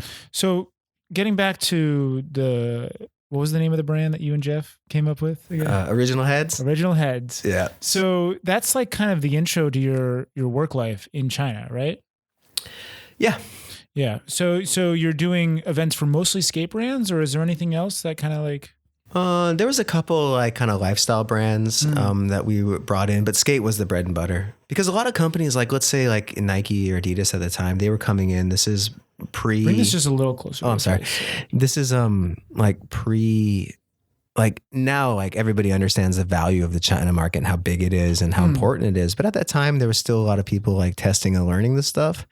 And they're like, we don't really want to dive in. But so like, let's find a group that kind of gets it. So when we started, when I say started this, it wasn't really like this. It was just like, we were just doing things like, right. But it'd be like, okay, a company would come in and say, hey, help us build a skate program, maybe a team, sponsor some people or seed some people, maybe do some events, do some little videos, help us do some stuff on your blog and the website. That's just kind of how, here? Yeah, Skate Here. That's kind of how it all started. And Skate Here has been like, if you look at so many people in the skate industry now, they've all gone through Skate Here. It's like grad school for skate industry in China. Seriously.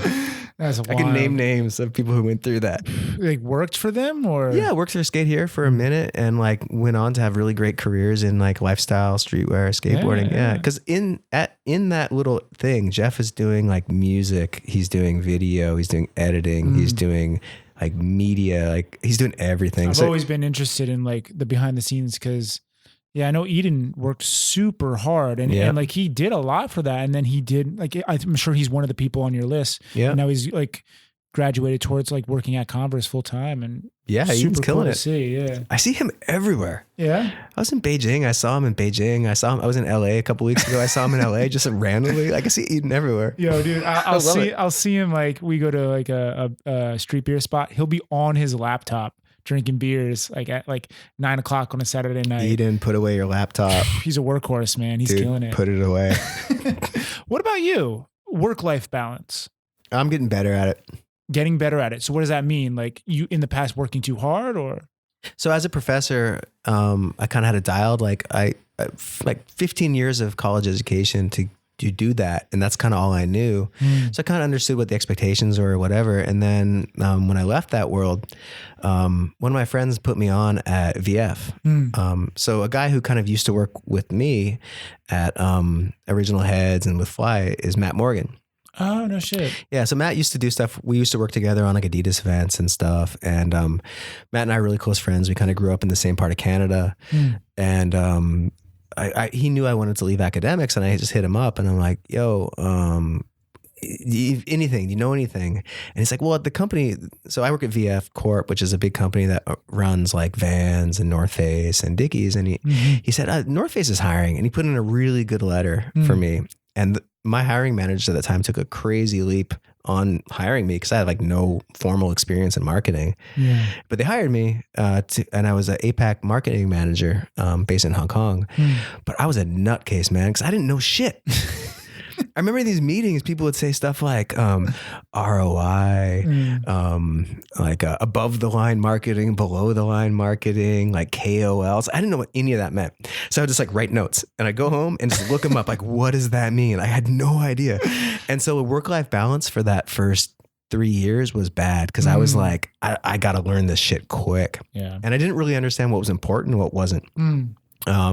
So over the years, I kind of rose within the ranks with the North Face and I did a bunch of stuff with them. And now I've kind of come back to Asia with a different brand in the VF portfolio. And I kind of understand like what's a crisis and what's not a crisis.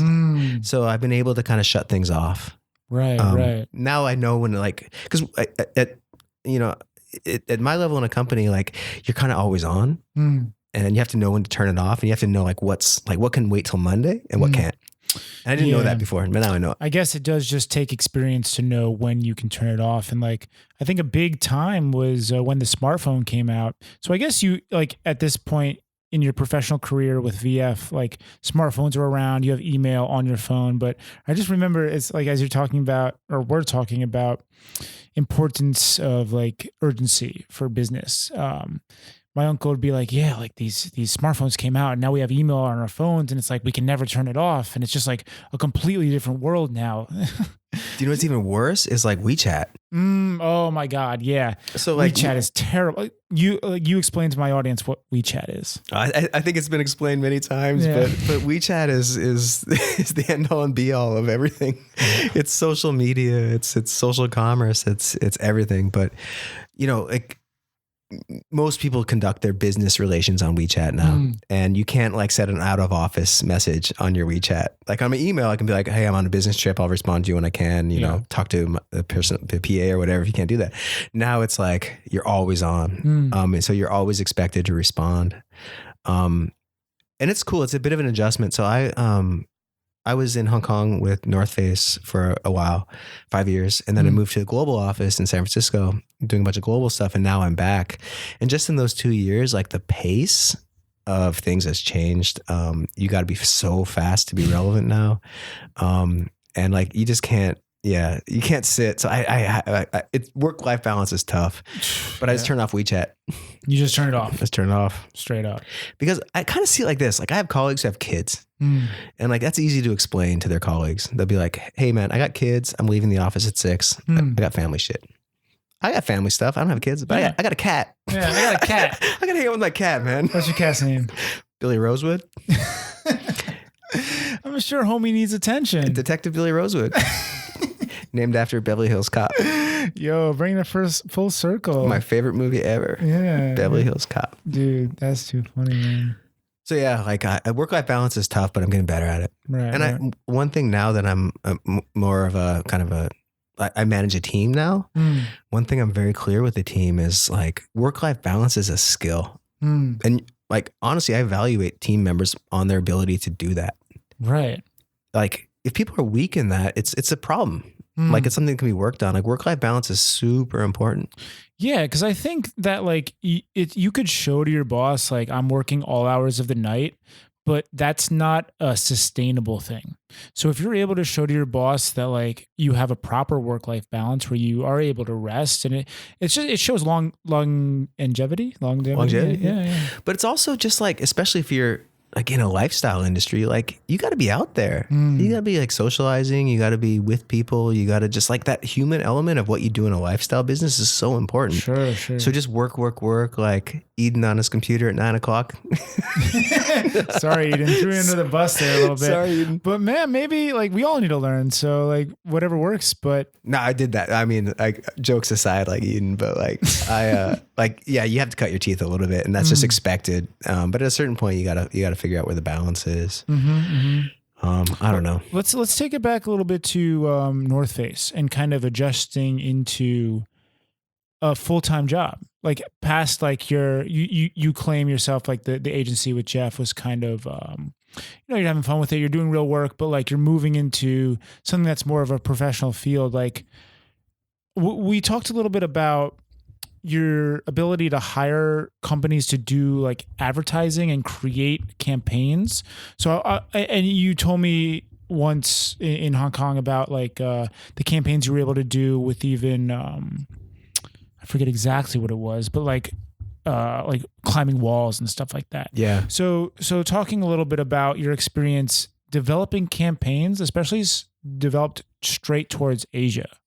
Like what has been fun? What has been difficult? What has been successful? Maybe some failures. Yeah. So when I started at North Face, I started as just a general marketing manager for APAC. I didn't really focus on China too much. I focused on all the other markets in Asia. So like Japan all the way to Australia to Nepal. Oh, right. For people who know, APAC is Asia Pacific Australia. Yeah. So it's like this whole like top and bottom hemisphere, the side of the world. It's I think crazy. I managed like 16 markets. Pretty wild, but right? they were all like, there was like a mixture of like direct markets, licensee markets, It was a really kind of a motley thing. And we were just trying to build like, there's a lot of global businesses, but like to be a global brand's a very different thing. And so you have to like really build like strong foundations. And then once you have those strong foundations, you can build like local relevancy through your activations or whatever. Okay. And so was kind of my job, at North Face. And, I don't know, it was a really great brand to work for. I got lucky. I couldn't market for like, I don't know, like Nongfu water over there or like, I couldn't do it. But it's I can't sell a product. I don't know if it's lucky. It's like you interviewed for the right job. Like I got lucky. Matt vouched for me. You know, those guys who hired me, they saw something in me. Like I just got really lucky. And like, I got lucky to be at a great brand, which had a really core community of shit that mattered, had really like clear values and purpose. And I just kind of dug into it. And so my first 3 years at North Face, we kind of developed a running circuit, like a lot of trail running. And I got super into trail running in that time. That's actually one of the reasons I don't skate as much as I used to, because I'm doing these dumb long trail runs now. My legs are dead, so I can't ollie. And so we did trail running stuff. And then my boss at the time, he realized I was pretty interested in fashion. And so we kind of developed this new concept. It was called urban exploration. And it was a kind of, what does the streetwear potential of North Face look like? And so we built our own product line. We built our own store concept. And over the years, the global office just paid attention to it, because North Face has a really core, like there's like a whole streetwear story around North Faces, like North Face heads. It's a really rich culture. But the brand, I didn't know that, because like, okay, so I worked with Push, and I've saw what I want to actually show you right now, which I was just digging up, is the first, to my understanding, the first like North Face video that you guys produced, maybe with you. Push? Yeah. So try and hold this to the mic and watch. Oh yes, this is the first one.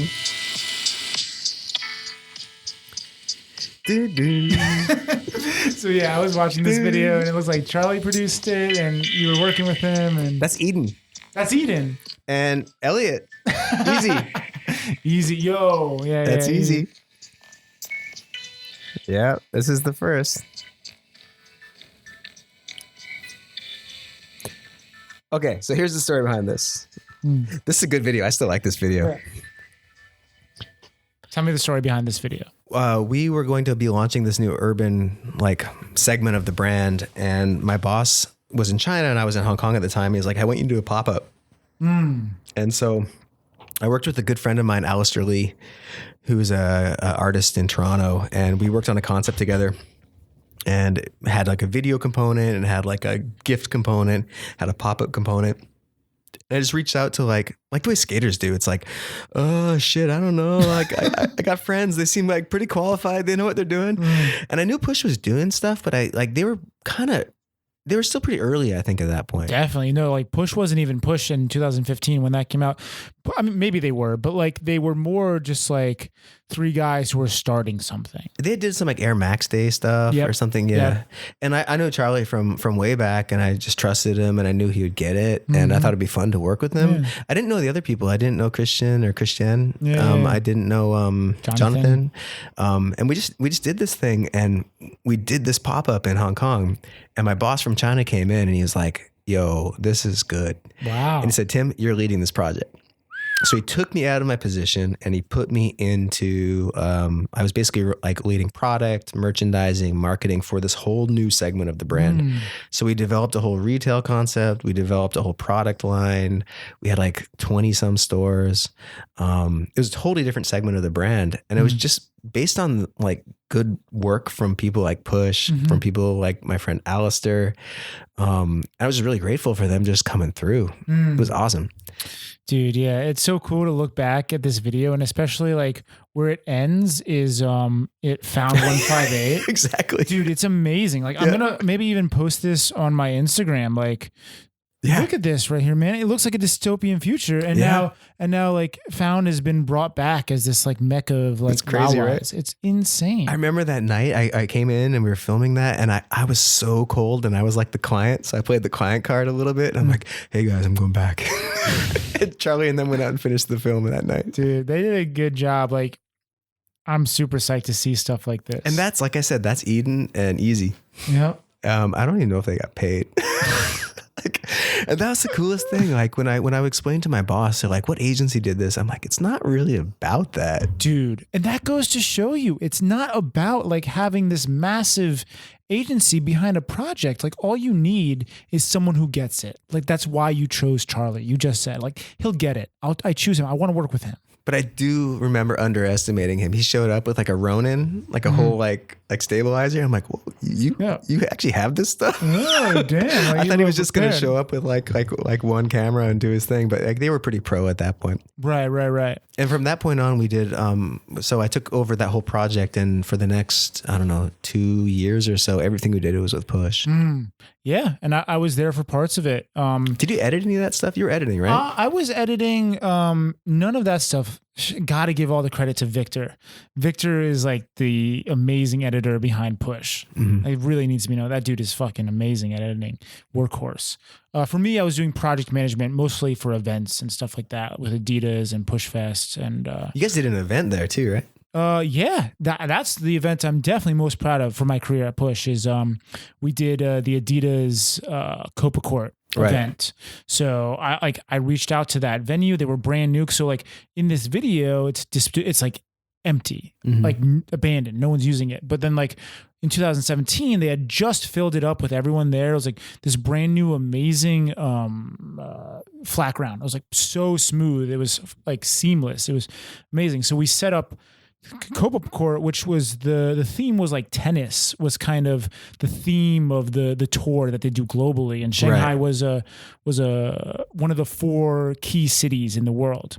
Who was running? Was it Carrie Fisher? Was he doing that? Carrie. Yeah, Carrie started it off, and then it was handed off to people like Glenn and Mo, who eventually took over the division for APAC. But Carrie was the boss back at the time, and we were working with them to develop the program, like the event that would happen. It was like a week long, or actually this first one was not a week long event. The second one was, but this first one was like kind of like a 1 day banger where we had this event at Found 158 and set up like the tennis court and ramps. We built them. I developed a relationship with the venue, and that was my first experience as like a true professional, I would say. Do you think you could do that there now? I think it'd be a lot more expensive because like we were the first brand to come in there, and they wanted to give us maybe somewhat of a discount because like they kind of want to put themselves on the map as like, okay, we've worked with Adidas. Like, who's up next? It's part of their portfolio. Like, or for example, the next brand that I saw come in there was Budweiser for the World Cup. which I'm sure they charged them quite a bit. You know what I mean? I remember seeing the footage from that thing because I've always kind of followed the Adidas skate program. Globally, I think this Adidas skate program is amazing. Like there's a team, and one of my really close friends has an agency, or used to have an agency in SF, and he did all the Adidas stuff for years. Yeah. He's the guy who did the Milk Blazer with me, actually. Oh, no shit. Yeah. They did all those like Adidas videos. Juice. Oh, yo. Yeah. We've been in touch with Juice because Juice is their global agency. Yeah. And so they'll send over like the videographers and stuff like that. Right. So we have to work with them like somewhat. Yeah. So Matt Irving, one of the founders of Juice, college roommates. No, this is how this way. shit comes full circle. Yeah, right. yeah, Let's wrap it up. Full circle right there. But yeah, I remember that video like from the Copa Court where the drone comes out of it. Yep. It looked like some like weird keyhole like pool or whatever. I so spent sick. so much time working with people like to make because I mean, like as a client, they want the most precise render of what the space is going to look like. And so like what the ramp and like the top down and anyways, so we worked a ton on that. And then it was so cool to like the render versus the actual drone photo that we have of the top down, so similar. I was so proud, like to be able to like, I don't know. Dude, put that up for your listeners because that photo is pretty special. Yeah, I'm very, very hyped on. I'll put it in the blog post of this episode. Man. Yeah, it's a really great. And isn't there a shot where it just like you see the zoom out or is yeah. Christian was flying the drone. He pulls it up and dude, it's crazy. He actually crashed the drone that day.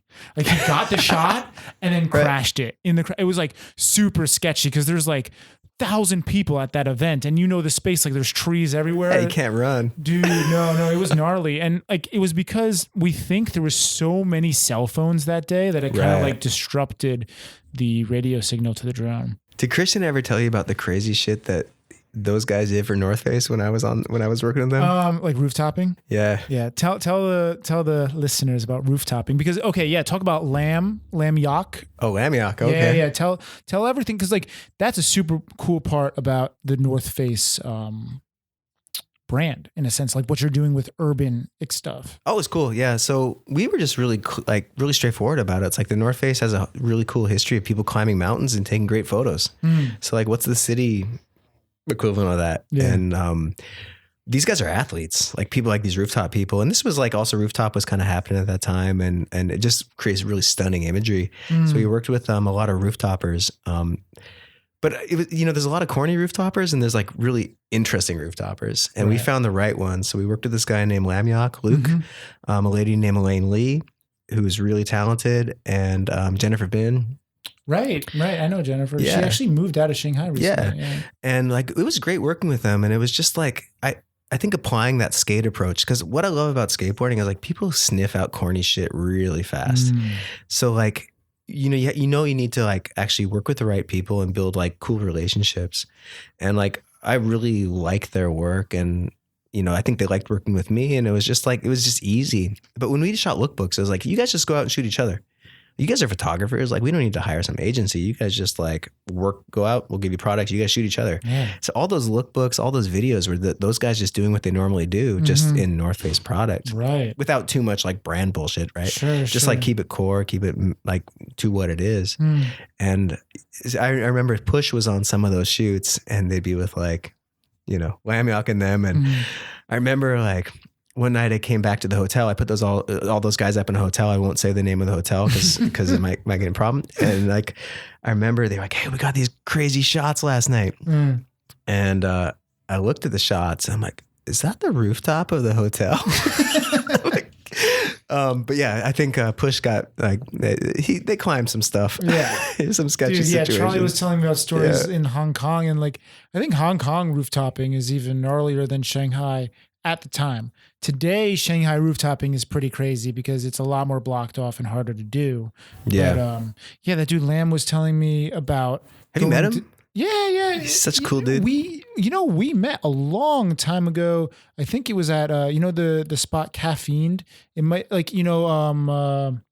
it's by West Nanjing Metro. There's a pop-up store, and I met you and Lamb there a long time ago. I forget what event it was, whether it was a Vans event or a North Face event or. I think that was Avenue and something. You know what it might have been? Probably Hellas. Hellas Yeah. was doing like a pop-up event every week Yeah. for that whole month. Yeah. It was so sick. Anyway, so I met Lamb there and he was telling me about like, climbing up the Taiwan Tower and all this crazy shit. Yeah, those guys did crazy shit. I'm kind of happy that they're chilling out a little bit because that stuff is just so dangerous. Dude, yeah, I have a photo from your Instagram. It was actually a video that I took a screenshot of. It's Lamb standing on top of it's like, it must be like 2 feet in diameter circle he's standing on, and there's a drone shot that pulls out with the skyline behind him.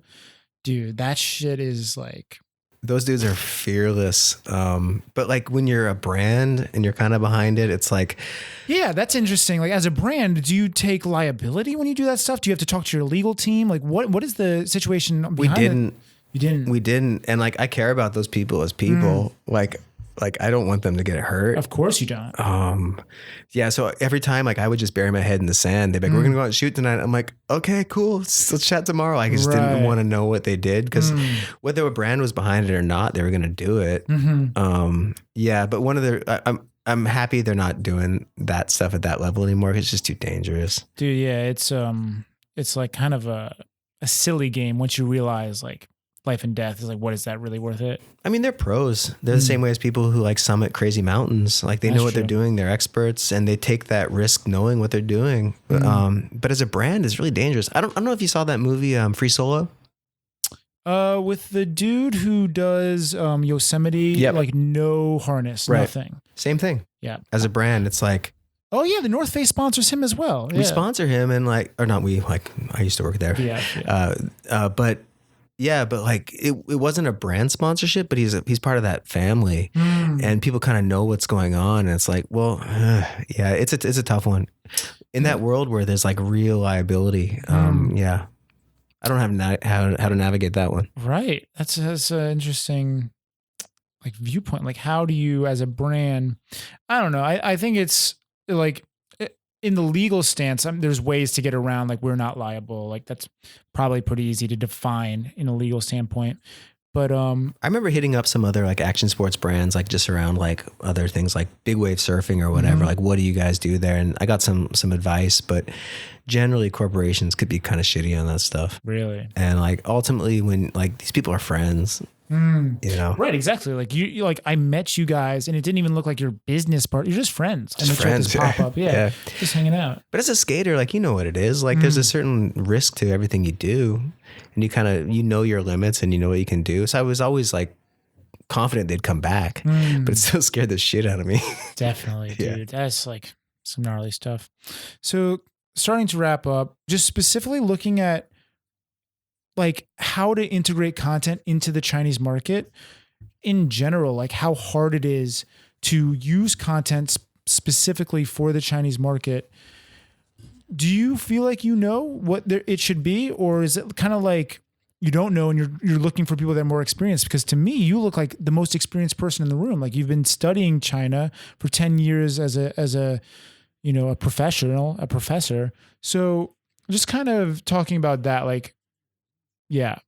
Yeah. I mean, in China or anywhere actually, like understanding your channel and creating content for channel is super important, especially in China where you have like these like ferocious channels that are like, can drive huge business. They can drive huge brand buzz.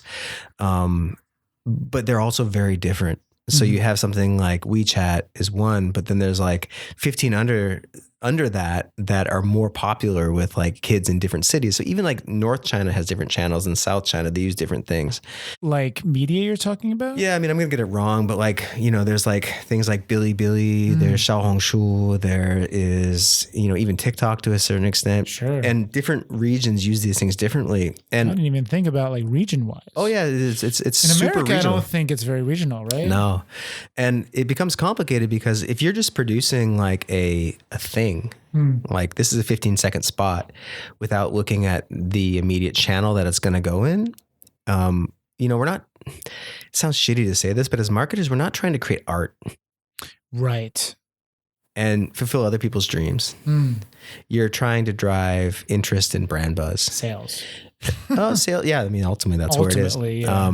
And that's where, where I'm learning now I mean, in a lot of companies now, we don't even use the word marketing anymore. It's demand creation. Really? You're creating demand. Demand. Okay. And demand can be, for love for the brand or love for the product, but it's about that. And the channel specificity in the China market is so unique. And it requires like a pretty deep skill set in that. And so like personally, I feel like I don't really get it. My role as a business leader is to hire the right people who do and empower them. Okay. And so, like I want to create art. And that's the interesting thing about agencies. Like, are they really working for you or are they working to try to win ad awards? Right. Create a portfolio piece or something. Yeah. It's like, are you PRing my brand or are you PRing yourselves? Push always had a really good balance of that because they hired local talent. Right. But even now, I think it's even more demanding than it was before. And like, I've been out of China market now for 2 years and coming back, it's like, I'm learning all over again. Like, shit, I never heard of this thing before. Who's that celebrity? Who's this guy? Like, and so all I can really do is hire and empower talent who really get it. And part of that's just aging gracefully, man. Like aging gracefully and knowing like what you know and being confident in like, I got some things under my belt. I've been doing this for a while. Been doing it for a minute. But like also I don't have the pulse the way I used to.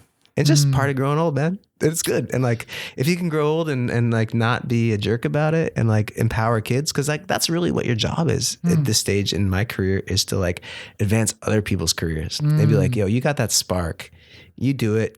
I'm going to give you the skill set. I'm going to like fight everything upstream because my job is like clearing budgets. It's like clearing stuff with like senior management and like clearing their way, clear that shit out of their way so those young kids can just like excel and do what they do best. Wow. That's the job. Dude, man, I think that's a nice way to wrap up. All right. It's been way too long. I'm sorry. Dude, it's been so good. Can you let people know how they can follow you, stay in touch if they wanted to?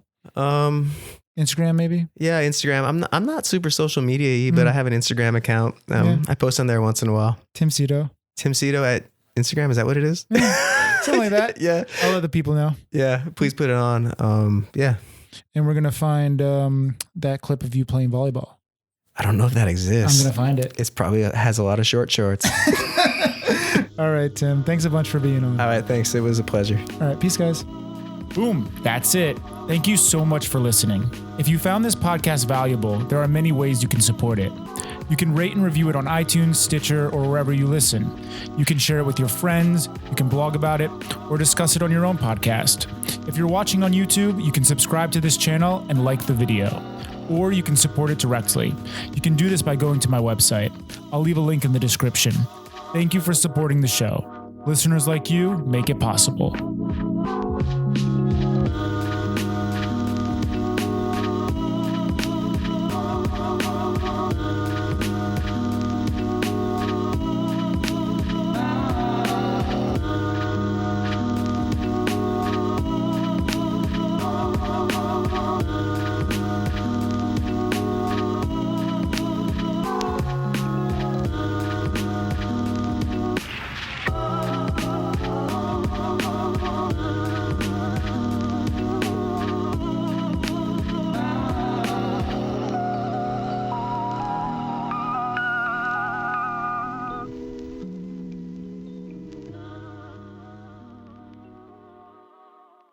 Also, if you enjoyed the intro and outro music, it was made by my brother, Danny Greenberg. You can go and check out his beats at soundcloud.com/estoric. ESTORIC. Okay, that's it for now. Peace.